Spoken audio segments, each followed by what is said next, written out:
بابا فرید الدین گنج شکر رحمتہ تعالی علیہ، آپ کے پاس ایک شخص آیا، وہ گاؤں میں رہتا تھا اور ساری زندگی اس نے ریوڑ چرایا، بکریاں گائے، اسی میں ساری زندگی گزر گئی۔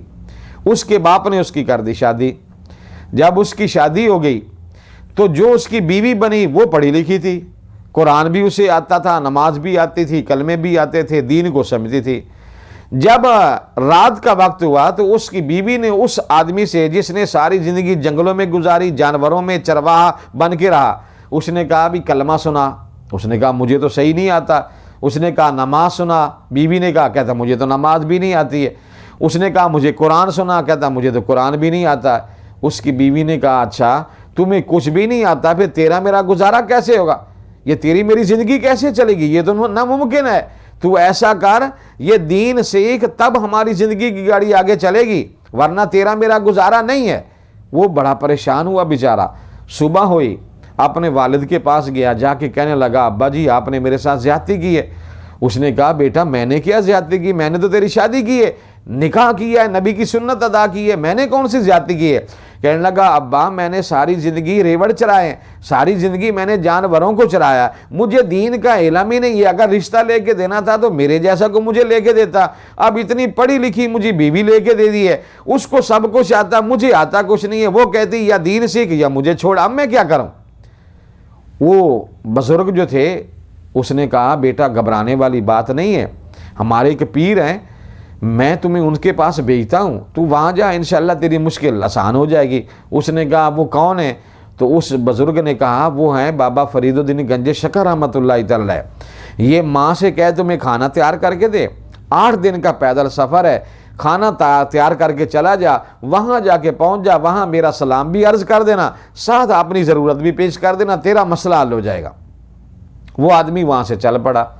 چلتے چلتے 8 دن کی پیدل مسافت، یعنی اب یہ بھی اندازہ لگائیں جب انسان سچے دل سے کسی بھی اللہ کے نیک اور مقرب بندے کی صحبت میں جاتا ہے، سچے دل سے، اللہ اس کو کیسے باغ لگاتا ہے۔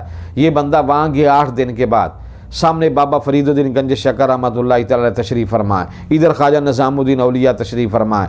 اس نے جا کر ملاقات کی، سلام پیش کیا، اپنے والد کا جو ان کے مرید تھے ان کا سلام پیش کیا۔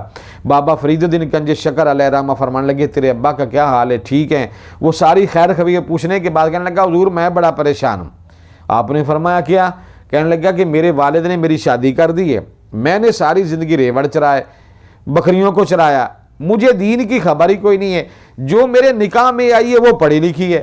اب اس نے کہا یا تو دین سیکھ یا مجھے چھوڑ، مجھے آتا ہی کچھ نہیں ہے، میں کیا کروں؟ مہربانی فرمائیں میرے اوپر کوئی توجہ فرمائیں، نظر کرم فرمائیں، میرے مسئلے کو حل کریں۔ آپ نے فرمایا اچھا تو ایسا کر 2 سال رہے میرے آستانے کے اوپر، یہاں کر خدمت، 2 سال کے اندر میں علماء کی ڈیوٹی لگاتا ہوں، تمہیں نماز بھی سکھائیں گے، قرآن بھی سکھائیں گے، دین بھی سکھائیں گے، تیرا مسئلہ حل ہو جائے گا۔ اس نے کہا حضور 2 سال تو بہت دور کی بات ہے۔ اس نے کہا جلدی اس مسئلے کو حل کرنا ہے تو آپ مہربانی فرمائیں۔ آپ نے فرمایا چلو پھر ایسا کر 2 سال نہیں تو 1 سال رہ لے۔ اس نے کہا حضور یہ بھی بہت زیادہ وقت ہے۔ آپ نے فرمایا چلو 6 مہینے رہ لے۔ اس نے کہا حضور یہ بھی بہت زیادہ وقت ہے۔ آپ نے فرمایا 1 مہینہ کم از کم میرے آستانے کے اوپر رہے، یہاں خدمت کر، تیرا مسئلہ حل ہو جائے گا۔ اس نے کہا حضور اتنا میرے پاس وقت نہیں ہے کہ میں 1 مہینہ آپ کے پاس رہوں، جس کے ساتھ نکاح ہوا وہ گھر میں بیٹھی، میں ادھر 1 مہینہ یہ گزارا نہیں ہوگا، مہربانی فرمائیں۔ جب اتنی بات گئی تو خواجہ نظام الدین اولیاء نے ہاتھ جوڑ کر کہا بابا جی، بابا فرید الدین گنج شکر علیہ رحمہ فرمانے لگے جی نظام کیا بات ہے؟ عرض کی حضور یہ بڑی دور سے آیا ہے، پیاسا ہے، طالب ہے، اور آپ کے مرید کا یہ بیٹا ہے، کچھ عنایت کر دیں یہ چلا جائے، اتنی دیر نہیں رہ سکتا۔ آپ نے فرمایا اچھا۔ تو بابا فرید الدین گنج شکر علیہ رحمہ نے فرمایا نظام کیا وقت ہوا ہے؟ انہوں نے کہا حضور عصر کی نماز کا وقت ہے۔ کہ آپ نے فرمایا اچھا۔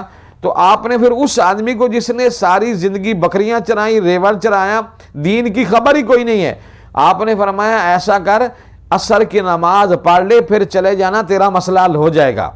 اس نے کہا ٹھیک ہے۔ آپ نے فرمایا وضو کرو۔